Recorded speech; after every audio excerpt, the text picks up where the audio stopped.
მოგესალმებით. დღეს მაქვს ერატანის დღე. ლათფულდავანი გავაკეთე უკვე ერთი ზურგის ვარჯიში და ახლა გადმოვედი მკერდს. დაახლოებით 1 თვეა მაწყობს მხრის ტრავმა. ლავი წაკრომიონის შესახსრებაში. ანუ ლავი წივერდება ბეჭს პატარა მორჩე გამოყოფილი და აი დაახლოებით მაგ შესახსრებაში მქონდა ტკივილები და მაგიტო მაგალითად ამ მოძრაობას, ანუ პრესის მოძრაობების კეთება მიჭირდა რა. განსაკუთრებით ზედამკერდს არას ტვირთავდი, მაგალითად წინ წონის ამოტანას ვერ ვაკეთებდი და ცოტა ზემოთკენ პრესის ვარიაციებს ვერ ვაკეთებდი რა. შესაბამისად ბარიღამს ამ ვიდეოში ვისაუბროთ ტრავმებზე და აი რა შემთხვევაში უნდა გავაგრძელოთ ვარჯიშები, რა შემთხვევაში მივიდეთ ექიმთან, რა შემთხვევაში ჩვენთვის რაღაცა პატარა ვარჯიშები მოსინჯოთ ამა თუ იმ ტრავმის დროს გავიაროთ ეგ დეტალები რა. ხრის ტრავმაზე, მუხლის ტრავმაზე რაც ყველაზე ხშირი არის რა. წელის ტრავმა ძალიან ხშირია. იდეაში ხერხემის პრობლემებზე უკვე ვიდეოები მაქვს ჩაწერილი, მაგრამ აქაც გავიაროთ. სამედიცინო განათლების მიუხედავად კონკრეტულ რჩევებს ფიზიკურად ვერ გავცემ, იმიტომ რომ ყველა შემთხვევა არის ინდივიდუალური. მაგალითად მუხლის ტრავმის მიზეზს ძალიან დიდი მნიშვნელობა. თუ რატო დაგვეწყო ესა თუ ის ტკივილი ტრავმა, რატო გვაქვს დისკომფორტი ამა თუ იმ მოძრაობის დროს. მაგალითად მუხლის ტრავმის მიზეზი არ შეიძლება მხოლოდ მუხლის სახსარი იყოს მიზეზი რა, შეიძლება იქ მენჩი იყოს მიზეზი, შეიძლება კოჭში იყოს მიზეზი და ასე შემდეგ. მაგიტო ყველა შემთხვევა არის ინდივიდუალური, შესაბამისად, რასაც ამ ვიდეოში გაიგებთ, არნიშნავს, რომ ეს თქვენზე აუცილებლად იმუშავებს.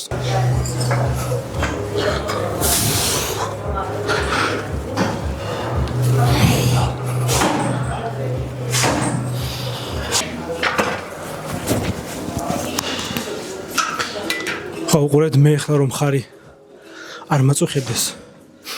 ამას გახურებას ვიზავდი შემდეგნაირად რა. ჯერ ოცებს დავაყენებდი, ერთ მისვლას გავაკეთებდი გასახურებელს და მე კიდე ოცებს დავამატებდი და ეგ იქნებოდა სავარაუდოდ სამუშაო წონა, მაგრამ რადგან მაწუხებს.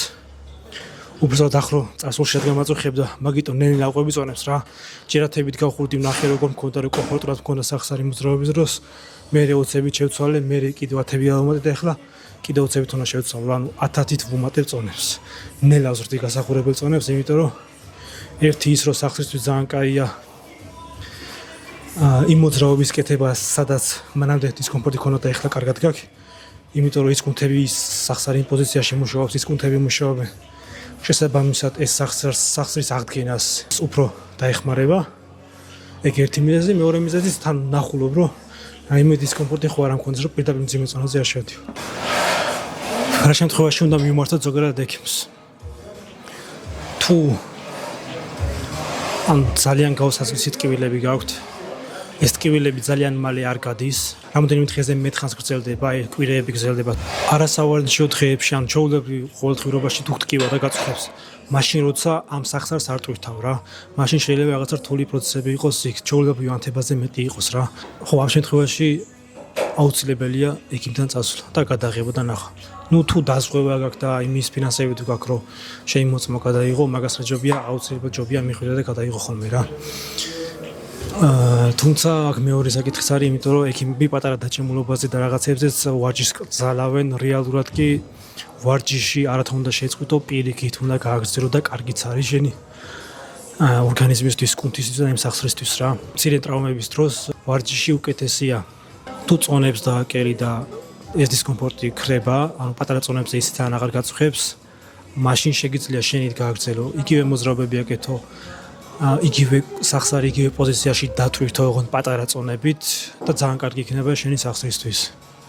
ოღონდ რა თქმა უნდა პროგრესულად ნელ-ნელა წონებს მოუმატებ რა. ხო, მაგალითად ამ ზედამკერდის ტრენაჟორს საერთოდ ვერ ვაკეთებდი რა. შესაბამისად დროებით ეს მოძრაობა ამოვიღე. მე ნელა ანუ გარკვეულ პერიოდში ერთხელ სინჯავდი ხოლმე რა. თქვა ერთი კვირის თავზე მოსინჯე მაინც მткиოდა, ორი კვირის თავზე მოსინჯე მაინც მткиოდა, სამი კვირის თავზე რომ მოსინჯე ისე ძალიან აღარ მткиოდა. შესაბამისად ეხლა მეორე თუ მესამე ვარჯიშია ამ ვარჯიშს ისევ დაუბრუნდი, თუმცა წინაზე მაგალითად მარტო 20-იანები თუ ვაკეთე, შემდეგ 20-ებს პლუს 10-ები, ანუ 30 დავამატე აქეთ იქიდან და ეხლა 40-40 აქეთიკიდან და არანაირ დისკომფორტს აღარ აქვს რა. ხო, კიდე შეიძლება დამატებითი ვარჯიშების კეთება იმ სახსრისთვის, რომელიც სახს არის ტკივა, მაგალითად მუხლისთვის, მხრისთვის, მხრის ტკივილის მიზეზი ხშირად არის ხოლმე მაგალითად როტატორი კუნთები გვაქვს მხარში. კეთზე და კეთქვედა, ბეჭქვეშა და ეს პატარა კუნთები გვაქვს, პატარა მრგვალი კუნთი, ანუ რომლებიც მხარს იჭერენ და შესაბამისად მხრის ტრავმის მიზეზი ხშირად არის ხოლმე ეს კუნთები. შესაბამისად გჭირდება რომ ეს კუნთები კარგად მოვიძლიეროთ. მაგითო სპეციალური ვარჯიშები არსებობს ამ კუნთებისთვის, რომელთა ვარჯიშის შემდეგაც ეს ტკივილი იქნება დროთა განმავლობაში რა.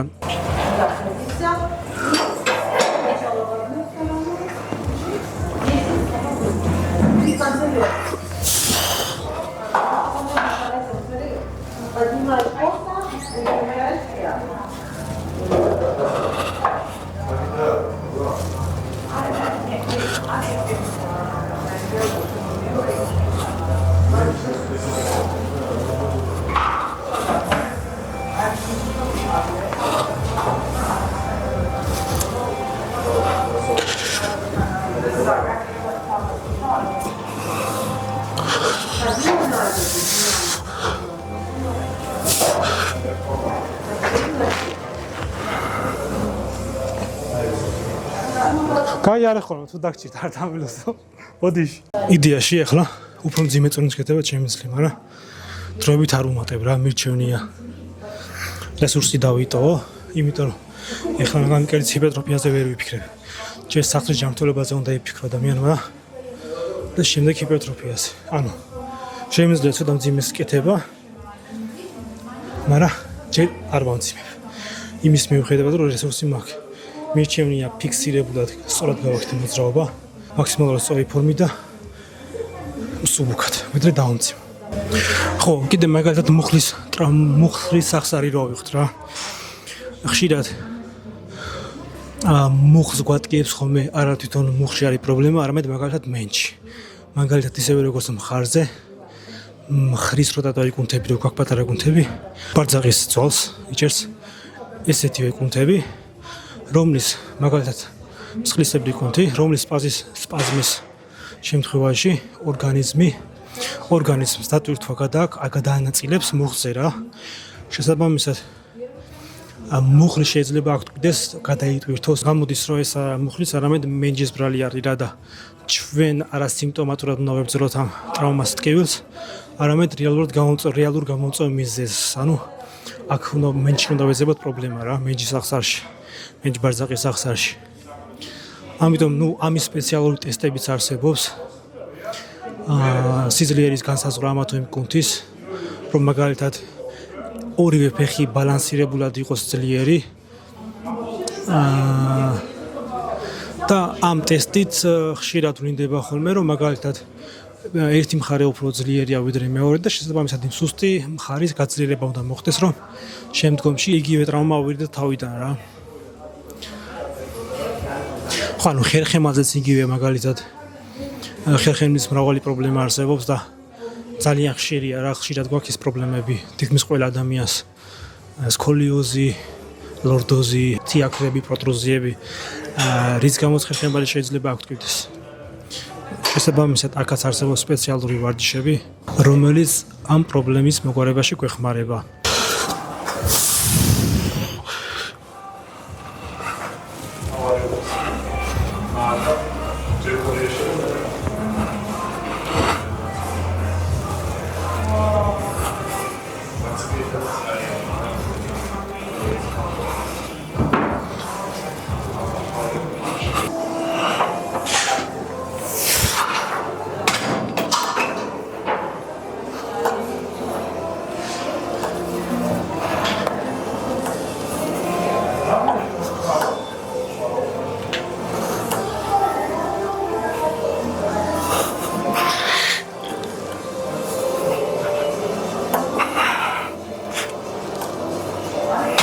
ეხლა წონით ვიზა, მაგრამ რეალურად ჟგუტებით resistance bands როცა იმით კეთება ჯობია. იმიტომ რომ სტატიკური მოძრაობები სჭირდება და სტატიკური მოძრაობა იდეაში სახსარს და ყესომა სისტემა ძალიან კარგად თვითონს რა. აი ეს მოძრაობები. ეს ქედზე და კუნს, ანუ იმ კუნს, რომლის რის გამოც ხშირია ხოლმე მიზეზი მხრის ტრავმის, იმ კუნს ავარჩევს. ეს ერთი, ეს მეორე, იდეაში დაბლიდან ჯობია, მაგრამ განახებთ.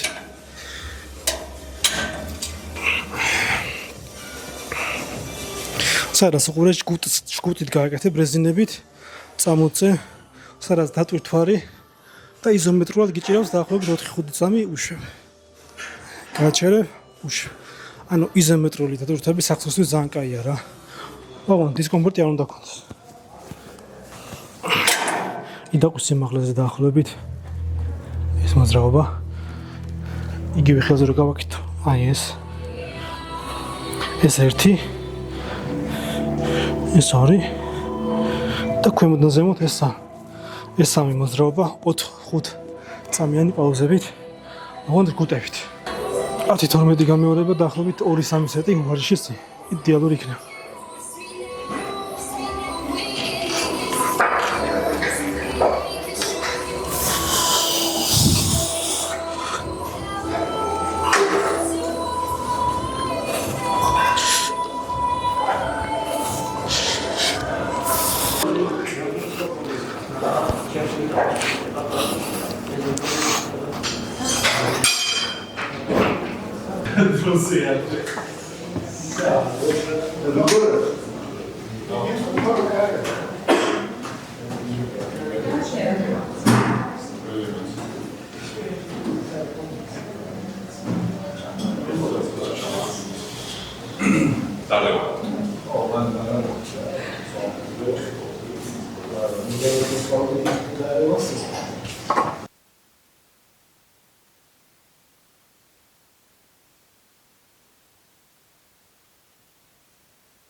გადავიდეთ მუხლის ტრავმაზე. ხშირად მუხლის ტრავმის შემთხვევაში ჩვეულებრივ ვაკეთებთ ხოლმე გამშრელსაც და მომხრელსაც ხოლმე. რეალურად მუხლი მუშაობს ამ მოძრაობებზე, მაგრამ დისკომფორტი არ აქვს ხოლმე რა. ბევრ მოსწავლეებთან მქონია შემთხვევა, რომ ჩაჯდომების დროს, ჩვეულებრივი სკვათების დროს მუხლის ტკივილები პრობლემები ქონია. მაგრამ გამშრელს ძალიან ჩვეულებრივ ვაკეთებენ იმის მიუხედავად, რომ იგივე კუნთია, იგივე სახსარია. შესაბამისად, ვცდილობთ ხოლმე, რომ გამშრელზე და მომხრელზე კუნთები კარგად გავავარჯიშოთ, კარგად მოვაძლიეროთ. ამის პარალელურად ნელ-ნელა შიგადაში გვაპარებ ხოლმე ლეგ პრესის ტიპის მოძრაობა, სადაც შეგვიძლია პატარა წონა დავაყენოთ. გამშრელი, მომხრელი, ლეგ პრესის ტრენაჟორი შეგვიძლია აკეთოთ ხოლმე თუ დისკომფორტი არ გაქვთ. ხო, ლეგ პრესის იქით კიდე მე ვიწყებ ჩვეულებრივ სკვათების ვარიაცია, სადაც შედარებით პატარა დიაპაზონში, ანუ სრულ მოუშენს არ ვაკეთებთ, უბრალოდ პატარად ჩავდივართ, მაგალითად სკამზე დაждომის იმიტაციას ვაკეთებთ. სკამის სიმაღლეს იმის მიხედვით ვარჩევთ სად დადარკვევა მუხლი, რომ იმ პოზიციაში გავაძლიეროთ ჯერ და მე ნელ-ნელა შეიძლება ამის პროგრესულად დატვირთვას რა, ნელ-ნელა სიმაღლეს დავაკლებთ და ისე.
რაც შეეხება ხერხემლის ტრავმებს, არაერთი ვიდეო მიდევს იდეაში. ამა თუ იმ ტრავმაზე, თიაქარზე მიდევს და პროტრუზიებზე ვიდეო ცალკე, 2 ვიდეო მიდევს ძალიან დიდი და კიდე ტკივილები, რომელიც გავს თიაქრის ტკივილებს, მაგრამ რეალურად არ არის თვითონ მალების პრობლემა და ეს უბრალოდ არის კუნთების გადაჭიმულობა, როგორც არის მაგალითად კვადრატული კუნთები სურგის. ხო და მათ შორის ტკივილის შორის განსხვავება დიდად შეიძლება ვერ გაარჩიო, რომელი არის ერთადერთი MRT-ზე ჩანს არის თუ არა ხერხემლის პათოლოგია, თქვა თიაქარი ან პროტრუზია ან სხვა რაიმე დეგენერაციული დისკი ან რამე. მაგნიტურეზონანსულ ტომოგრაფიაზე კატ-ზე არ ჩანს, რენტგენზე მიდამეტეს არ ჩანს. ჰიპერექსტენზია ეს ტრენაჟორი არის ძალიან მაგარი ტრენაჟორი, რომლის გამოყენებაც შეგიძლიათ. თავიდან განახებთ, თქვათ, მწვავე ტკივილის შემთხვევაში როგორ შეგიძლია კეთო და როგორ შეგიძლია პროგრესირდე ამოძრავების დროს. ეს ტრენაჟორი თითქმის ყველა დარბაზშია. reverse hyperextension-ი არის ასევე ძალიან კარგი ხერხემლისთვის, თუმცა ის სულ ერთეულ დარბაზებშია საქართველოში. ამიტომ ამაზე გავაკეთეთ მოძრაობები. ხო, მენჯის პოზიციაზე უნდა მოირკოთ ტრენაჟორი.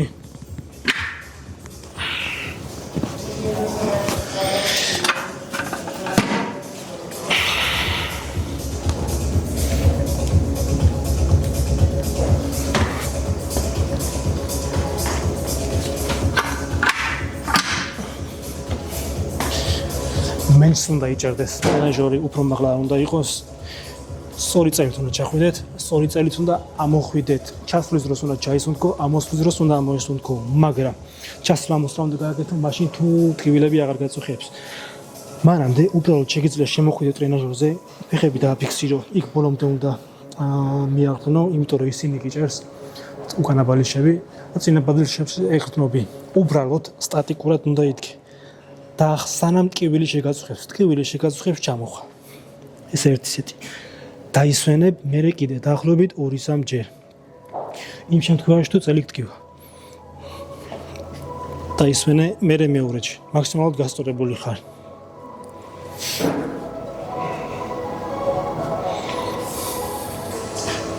ამ შემთხვევაში წელის კუნთები ჩართულია, შესაბამისად კარგია რა.